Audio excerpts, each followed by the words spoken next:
हर्षित landmark, सपनों का घर जैसा आप चाहते हैं हम बनाते हैं। 1, 2 एवं 3 BHK ready position flats. Call 9827321321।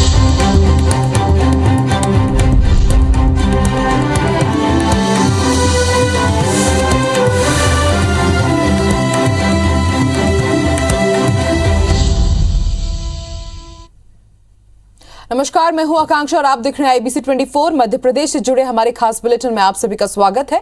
शुरुआत करेंगे इस बुलेटिन की बड़ी खबर के साथ। भोपाल से मिल रही है। पूर्व सीएम कमलनाथ ने ट्वीट किया है और ट्वीट करते हुए सीएम शिवराज सिंह चौहान पर निशाना साधा है। उन्होंने अपने ट्वीट में लिखा है कि मेरे साथ कभी भी घोटाले जैसे दाग नहीं जुड़े हैं।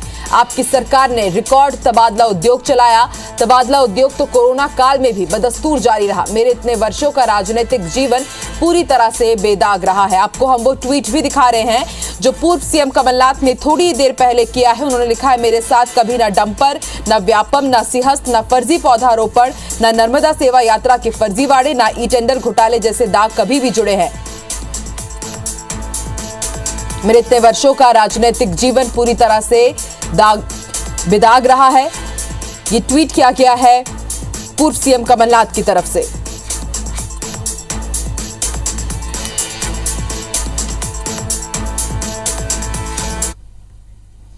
मध्य प्रदेश बीजेपी में उपचुनाव को लेकर सरगर्मी बढ़ गई है। प्रत्याशी तय करने के लिए बीजेपी नेताओं के बीच बैठकों का दौर जारी है और इसी कड़ी में प्रदेश बीजेपी प्रभारी मुरलीधर राव प्रदेश बीजेपी दफ्तर पहुंचे, जहां उन्होंने प्रदेश बीजेपी अध्यक्ष VD शर्मा की मौजूदगी में जोबट से आदिवासी नेता सुलोचना रावत और विशाल रावत से चर्चा की। आपको बता दें, सुलोचना रावत और विशाल रावत ने आज ही बीजेपी ज्वाइन की है। इधर बीजेपी के चुनाव प्रबंधन प्रभारी भूपेंद्र सिंह ने भी उपचुनाव को लेकर पार्टी के प्रदेश पदाधिकारियों की बैठक ली है। इसमें जोबट विधानसभा के पदाधिकारी और कार्यकर्ता भी मौजूद रहे।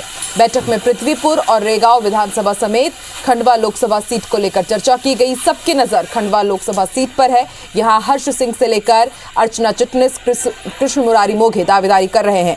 ऐसे में बीजेपी को उम्मीदवार तय करने के बाद भीतरघात का भी खतरा सता रहा है। हालांकि बीजेपी नेताओं का कहना है कि दावेदारी का अधिकार सबको है, लेकिन जब उम्मीदवार घोषित होकर चुनाव जिताने में लग जाते हैं।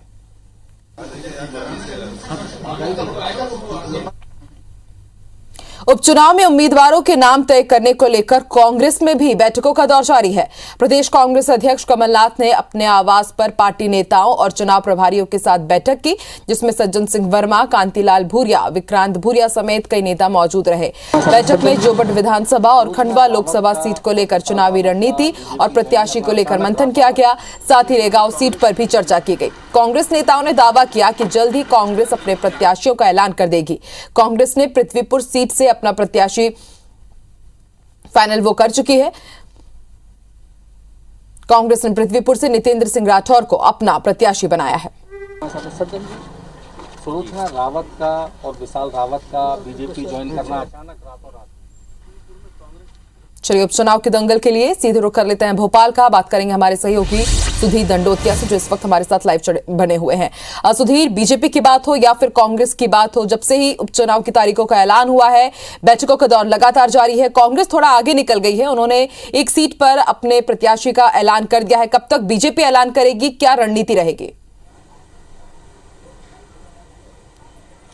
देखिए, बिल्कुल जो बैठकें चल रही है निश्चित तौर पर प्रत्याशियों के नाम के चयन को लेकर चली और लगातार बैठकें देखने को मिल रही है। चाहे देर रात मुख्यमंत्री निवास की बात करें या फिर प्रदेश कार्यालय में प्रत्याशी और जो स्थानीय नेता हैं जहां पर चुनाव होने हैं उनके साथ चर्चा की बात करें। बीजेपी या कांग्रेस हो, दोनों किसी भी तरह का कोई जोखिम इस चुनाव में आकांक्षा लेना नहीं चाहती है। लिहाजा जो प्रत्याशी जिताऊ हो उस पर दाव लगाया जाए और उस प्रत्याशी के नाम पर सहमति बनाई जाए। कम से कम इन बैठकों के माध्यम से कांग्रेस और बीजेपी की कोशिश यही है। बीजेपी की अगर बात करें तो बीजेपी ने कांग्रेस को एक बड़ा झटका जोबट के अंदर दिया था। हालांकि कांग्रेस उसको झटका मानकर नहीं चल रही है, पर लेकिन बीजेपी के लिए एक बड़ा चेहरा, 2 बार कांग्रेस से विधायक रही सुलोचना रावत को बीजेपी ने अपने खेमे में शामिल किया और उनके बेटे विशाल रावत को भी बीजेपी की सदस्यता दिलाई गई है। और यह संभावना जताई जा रही है कि जोबट के अंदर बीजेपी विशाल रावत को अपना उम्मीदवार बना सकती है। इसके अलावा अगर बात करें तो बाकी सीटों के लिए बीजेपी के अंदर अभी भी विचार मंथन किया जा रहा है। और खंडवा की अगर बात करें या फिर जोबट के अलावा दूसरी जो सीटें हैं जिनमें पृथ्वीपुर और रेगांव, वहां पर यह माना जा रहा है कि बीजेपी पैनल में उम्मीदवारों के नाम केंद्रीय चुनाव समिति को भेजेगी और वहां से चुनाव में के लिए प्रत्याशियों के नाम का ऐलान किया जाएगा।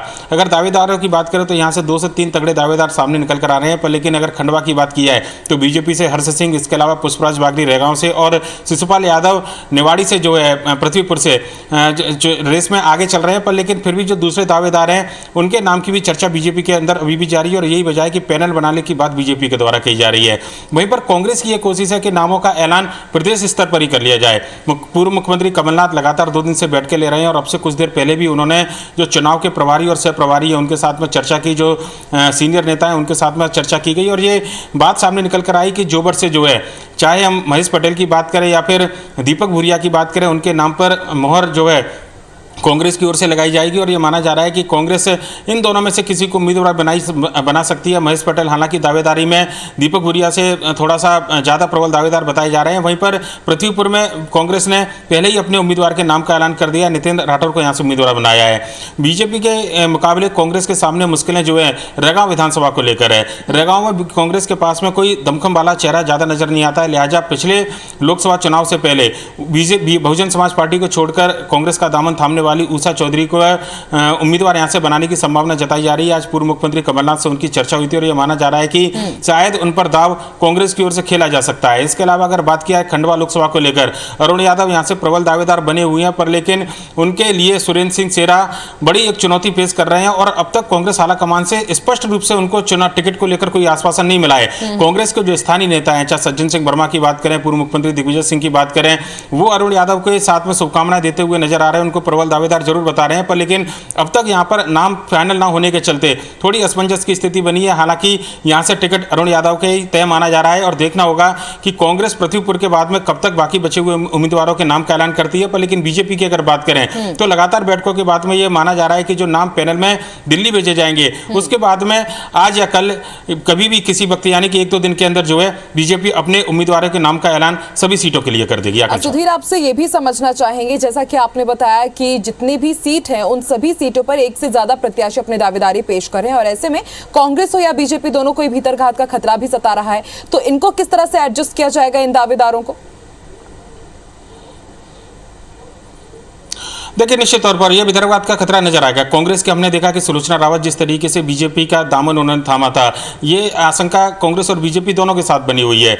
एक से ज़्यादा जब दावेदार होते हैं तो किसी को भी संतुष्ट करना काफ़ी मुश्किल काम होता है और ऐसे में नाराजगी अगर ज़्यादा हो तो निश्चित तौर पर जो दावेदार जिसको टिकट ना मिले उसको अपने पाले में लाने की कोशिश भी जो है राजनीतिक दलों के द्वारा की जाती है। बीजेपी ने इसमें बाजी मारी है, कांग्रेस भी कहीं ना कहीं जो बीजेपी के जो नाराज नेता हैं या फिर जिनको टिकट नहीं मिलेगा ऐसी संभावना तलाशने वाले नेताओं के संपर्क में, और यह माना जा रहा है कि उनको अपने खेमे में लाने की कोशिश भी जो है वो कांग्रेस के द्वारा भी की जाएगी। पृथ्वीपुर के अलावा अगर दूसरी सीटों की बात करें, चाहे रेगा हो या फिर खंडवा की बात करें या फिर जोबट या फिर जो जहां पर चुनाव होने हैं बीजेपी के जो कई दावेदार हैं उनमें से कई ऐसे दावेदारों के संपर्क में कांग्रेस के नेताओं के होने की बात कही जा रही है। हालांकि बीजेपी ने जिस तरीके से जोबट में तगड़ा झटका कांग्रेस को दिया है, कांग्रेस को इस बात की उम्मीद नहीं थी, पर बीजेपी ने एक बड़ा चेहरा कम से कम अपने खेमे में शामिल करने के साथ में मनोवैज्ञानिक तौर पर बढ़त इस पूरे उपचुनाव में जरूर बनाई है। आकांक्षा, बिल्कुल सुधीर, देखने वाली बात होगी कि प्रत्याशियों का ऐलान कब तक होता है और ऐलान होने के बाद जो रूट जाते हैं उनको किस तरह से मनाएगी बीजेपी भी और कांग्रेस भी। शुक्रिया सुधीर पूरी बातचीत के लिए, जानकारी के लिए। मध्य प्रदेश में उपचुनाव से पहले कांग्रेस को बड़ा झटका लगा है। जोबट से पूर्व विधायक सुलोचना रावत और उनके बेटे विशाल रावत ने बीजेपी का दामन थाम लिया है। इन दोनों नेताओं ने आज बीजेपी दफ्तर में पार्टी की विधिवत सदस्यता ले ली है। इस दौरान सीएम शिवराज सिंह चौहान और प्रदेश अध्यक्ष वीडी शर्मा भी मौजूद रहे। वीडी शर्मा ने कांग्रेस पर आदिवासियों के अपमान का आरोप लगाते हुए कहा कि सुलोचना रावत अपमान की वजह से कांग्रेस छोड़कर बीजेपी में शामिल हुई हैं। वीडी शर्मा ने कहा कि सुलोचना रावत और उनके बेटे विशाल ने शिवराज सरकार की योजनाओं से प्रभावित होकर बीजेपी का दामन थामा है। वहीं सीएम शिवराज सिंह चौहान ने भी कहा कि कांग्रेस ने कभी भी साफ सुथरे लोगों का सम्मान नहीं किया। कांग्रेस ने आदिवासियों में भ्रम फैलाने की कोशिश की है। माना जा रहा है कि बीजेपी विशाल रावत को जोबट से प्रत्याशी बना सकती है। कांग्रेस विधायक और पूर्व मंत्री सज्जन सिंह वर्मा ने कहा है कि बीजेपी ने सुलोचना पर गलत दांव कर कच्चा खाया है। रावत परिवार राजनीतिक रूप से अपना जन आधार खो चुका था। सज्जन वर्मा ने जोड़ तोड़ की राजनीति को लेकर बीजेपी पर जमकर निशाना साधा है। तुमसे कह रहे हैं मैं हमारे आदरणीय मुख्यमंत्री जी को मैं बहुत बहुत धन्यवाद देना चाहती हूँ। हमने इस पार्टी को इसलिए ज्वाइन करा है कि कांग्रेस पार्टी का नेतृत्व थोड़ा कमजोर हो गया है, इसलिए मैं दुखी होकर यहाँ आई हूँ। मैं आप लोगों से ये प्रार्थना करती हूँ कि आप लोग सहयोग करें। आज भारतीय जनता पार्टी की जो विचारधारा है, जो हमारे यहाँ पे जो काम की जो विकास की गति जो चल रही है, उसको देखते हुए हम लोगों ने सोचा कि इस भारतीय जनता पार्टी से जुड़ के इसके माध्यम से हमारे जोबट अलीराजपुर की जनता की ज्यादा से ज्यादा वो सेवा कर सके। जिसके परिवार में 11-10 बार लोग चुनाव जीत करके आए हो, जो सेवा के काम में लगे, उनका आज आप उस बहन का, आदिवासी हमारी उस मातृशक्ति का अपमान करने का काम कांग्रेस के नेतृत्व ने किया है। ये मध्य प्रदेश की जनता, जनजातीय क्षेत्र के लोग इसका जवाब कमलनाथ जी और दिग्विजय सिंह जी आपको जरूर ये रूप देंगे। इनने पूरे आदिवासी भाई बहनों में भ्रम फैलाने की कोशिश की। मैं आज कहना चाहता हूं, गरीब और ट्राइबल हो, समाज का कोई भी वर्ग, सबके साथ भारतीय जनता पार्टी मोदी जी के नेतृत्व में खड़ी है। जब सुलोचना रावत जी और उनको ऐसा लगा कि हमको कहीं ना कहीं हम पिछड़ रहे हैं और उनके जो भी व्यक्तिगत मसले रहे होंगे उसको लेकर वो उन्होंने बीजेपी ज्वाइन कर ली। पर आज के समय में जो सबसे बड़ी जो निर्णायक चीज़ है वो कांग्रेस का सिंबल है। जब लग रहा है बीजेपी को कि उनका धरातल भी कमज़ोर हो रहा है, तो जिस तरह मध्य प्रदेश का मंत्रिमंडल अधिकतम कांग्रेस के लोगों को लेकर बनाया, तो आगे की चुनाव की रणनीति भी उसी ढंग से बना रहे कि कांग्रेस के लोगों को ले लिया जाए। पर इस बार गच्चा खा गए सुलोचना रावत परिवार को लेकर, कोई दम नहीं। कटनी जिले में महात्मा गांधी की जयंती के अवसर पर 2 से 13 अक्टूबर तक विशेष अभियान चलाया जा रहा है और इसी कड़ी में आयोजित कार्यक्रम में मैहर विधायक नारायण त्रिपाठी भी शामिल हुए। बरही पहुंचने पर समर्थकों ने उनका भव्य स्वागत किया। इस दौरान उन्होंने मंच से अपने संबोधन में कहा कि आने वाले समय में देश में 8 नए राज्य बनने जा रहे हैं, तो हमारा विंध्य प्रदेश भी बना दिया जाए। मैं कोई नई बात नहीं कर रहा हूँ, मैं कोई गलत मांग नहीं कर रहा हूँ, फिर क्यों मुझे बागी और बगावत का दर्जा दे दिया गया। उन्होंने कहा कि उनका मकसद सिर्फ जनता का भला करना है। मैं आज निकला हूँ, 13 तारीख की रात को मैहर वापस पहुँचूंगा। अब विंध्य प्रदेश का पुनर्निर्माण जो अटल जी का सपना था, संघ की जो परिकल्पना है महाको सप्रांत, उस विषय को लेकर मैं निकला हूँ। पहली डोज के वैक्सीनेशन के मामले में मध्य प्रदेश देश में नंबर 1 पहुंच चुका है और केंद्र की ओर से जो आंकड़े जारी किए गए हैं उसके मुताबिक प्रदेश में अब तक 88% टारगेटेड आबादी को पहला डोज लग चुका है। वहीं अब भी बड़ी संख्या में लोगों को सेकेंड डोज नहीं लगा है। लोगों में सेकेंड डोज को लेकर काफी उदासीनता देखी जा रही है। अब तक केवल 28% को ही सेकेंड डोज लगा है। इसे लेकर अब स्वास्थ्य विभाग ने नई पहल शुरू की है। स्वास्थ्य विभाग ने सेकेंड डोज के पात्र लोगों के लिए एक कैलेंडर बनाया है, जिससे कोवैक्सीन और कोविशील्ड की समय सीमा को ध्यान में रखते हुए ये जानकारी दी गई है कि कब किसे सेकेंड डोज लगाना है। स्वास्थ्य विभाग की टीम डेटा निकालकर लोगों को SMS भेजेगी कि जब वो सेकेंड डोज लगवाने के पात्र हो जाएंगे तो जाकर अपने डोज लगवा सकते हैं।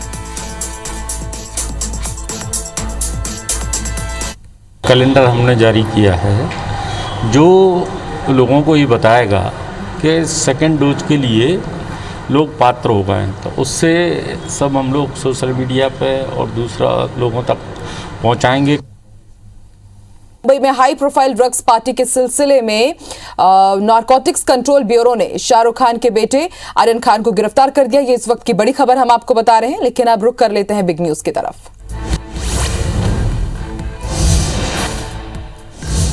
मुंबई में हाई प्रोफाइल ड्रग्स पार्टी के सिलसिले में एनसीबी ने शाहरुख खान के बेटे आर्यन को अरेस्ट कर लिया है। इससे पहले उन्हें हिरासत में लेकर करीब 4 घंटे तक पूछताछ की गई। आर्यन को मेडिकल टेस्ट के लिए जेजे हॉस्पिटल भी ले जाया गया था।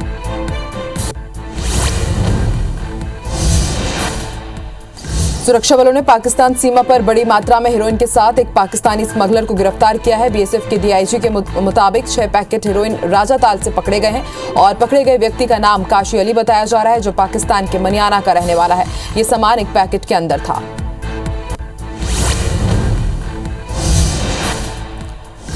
पश्चिम बंगाल की भवानीपुर विधानसभा सीट से टीएमसी प्रमुख ममता बनर्जी उपचुनाव जीत गई हैं। सीएम ममता ने बीजेपी उम्मीदवार प्रियंका टिब्रेवाल को 58,832 वोटों से हरा दिया है। टीएमसी कार्यकर्ता सीएम ममता की जीत का जमकर जश्न मना रहे हैं।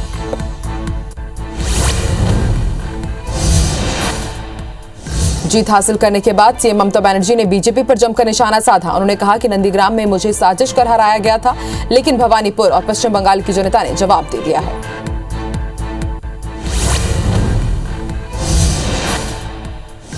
झारखंड के सिंहभूम जिले में आज करीब 2:30 बजे भूकंप के हल्के झटके महसूस किए गए हैं। नेशनल सेंटर फॉर सीस्मोलॉजी ने बताया कि रिक्टर स्केल पर भूकंप की तीव्रता 4.1 रही। हालांकि अभी तक कोई जनहानि की खबर नहीं है।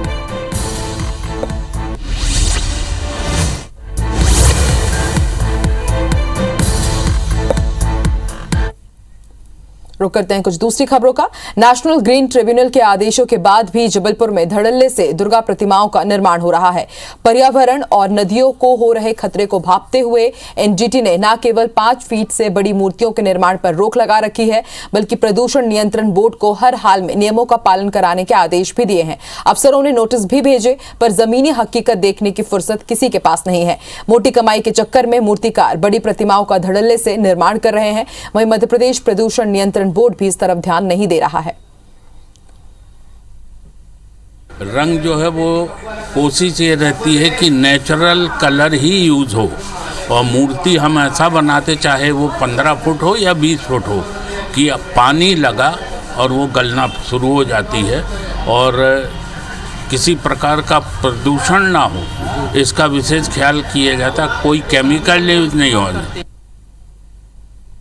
मध्य प्रदेश के नीमच में एक ड्रग्स तस्कर के बर्थडे सेलिब्रेशन का वीडियो सोशल मीडिया में वायरल हो रहा है। इस वीडियो में पुलिस की मौजूदगी में ही ड्रग्स तस्कर बंदूक से केक काटता हुआ नजर आ रहा है। एक होटल में मनाए जा रहे इस बर्थडे में इलाके के तत्कालीन टीआई नरेंद्र सिंह ठाकुर भी शामिल थे और हैप्पी बर्थडे की धुन पर तालियां बजा रहे थे। वायरल वीडियो के बाद एसपी ने कार्रवाई करते हुए टीआई को लाइन अटैच कर दिया है। आपको बता दें, ड्रग्स तस्कर के खिलाफ आर्म्स एक्ट का मामला दर्ज कर लिया गया है और पूरे मामले की जांच एसडीओपी को सौंप दी गई है। ये जो पूरा प्रकरण है, इसमें अभी तक जो अवैधानिक कृत्य क्रिमिनल एक्ट है, उसमें आर्म्स एक्ट की धाराओं में इसमें प्रकरण दर्ज किया गया है और उसमें भी विवेचना जारी है। हमारी पुलिस की टीम भी अभी बाबू सिंधी के ठिकानों पर दबिश दे रही है और जो वेपन जो यूज हुआ है उसकी बारे में विवेचना की जा रही है। और इस टीकमगढ़ शहर के पपौरा चौराहे पर रविवार को मकान विवाद को लेकर 2 पड़ोसियों के बीच खूनी संघर्ष हो गया। दोनों पक्षों के बीच जमकर मारपीट हुई। दोनों पक्षों ने एक दूसरे की महिला और पुरुषों के साथ जमकर मारपीट की। मोहल्ले वालों की मदद से दोनों पक्षों के घायलों को इलाज के लिए जिला अस्पताल में भर्ती कराया गया। फिलहाल जिला अस्पताल में भर्ती दोनों पक्षों के घायलों से पुलिस ने बयान दर्ज कर जांच शुरू कर दी है।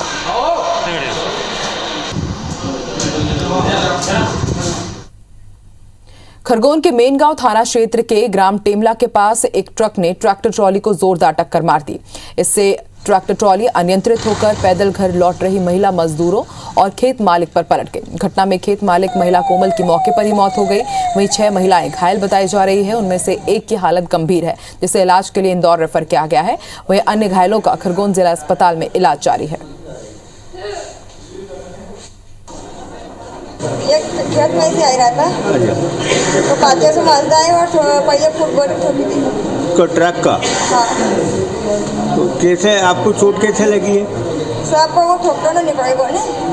क्या ट्रैक्टर को ठोका है इन्होंने? हाँ, पहले ट्रैक्टर को ठोका, फिर उसके बाद में तो हमको। भोपाल पुलिस कोलार स्थित सिंगापुर सिटी कवर्ड कैंपस में 6वीं मंजिल से कूदकर खुदकुशी करने वाली टीचर की बैंक डिटेल से मामले की जांच करेगी। पुलिस पता करेगी कि उसने 5 लाख रुपए का इन्वेस्ट कहां किया, कैसे किया।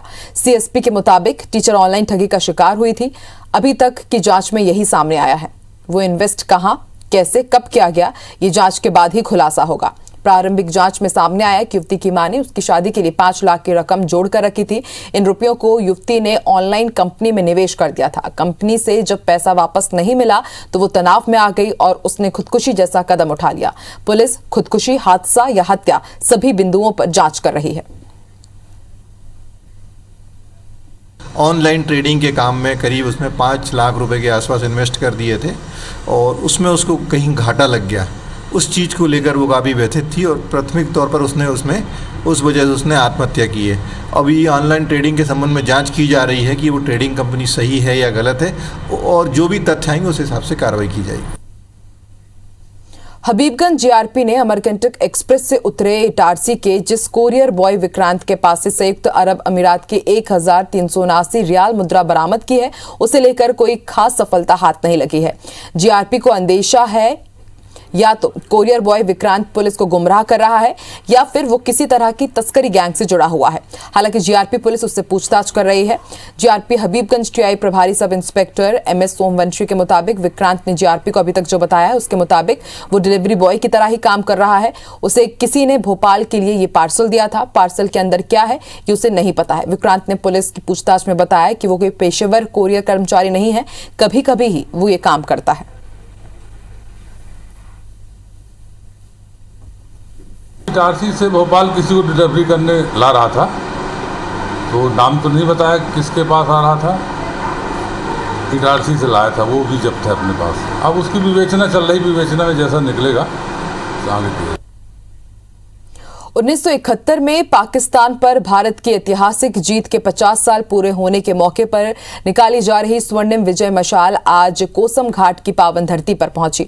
आपको बता दें 1971 में वॉर हीरो के रूप में विख्यात retired air vice marshal DS Mishra Kosam Ghat के ही रहने वाले हैं और उन्होंने ही इस मशाल को रिसीव किया।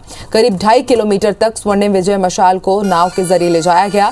दरअसल पाकिस्तान पर भारत की जीत की याद में इंडिया गेट से अमर ज्योति स्मारक से निकली 4 मशालों में से एक मशाल 2 दिन पहले ही जबलपुर पहुंची थी।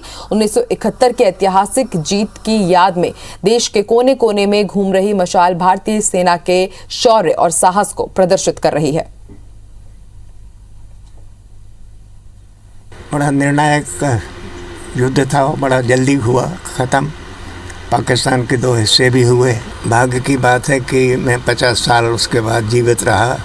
मैं विंग कमांडर के रैंक पर वहाँ पर तैनात था चंडीगढ़ में। आज ये विक्ट्री फ्लेम को हम लेके आए हैं यहाँ पे, जो air vice marshal DS Mishra परम विशिष्ट सेवा मेडल, अति विशिष्ट सेवा मेडल, वायुसेना मेडल के ज़मीन पर, और उनका घर है यहाँ पर। इस बुलेटिन में फिलहाल इतना ही। आप देखते रहिए IBC 24। नमस्कार।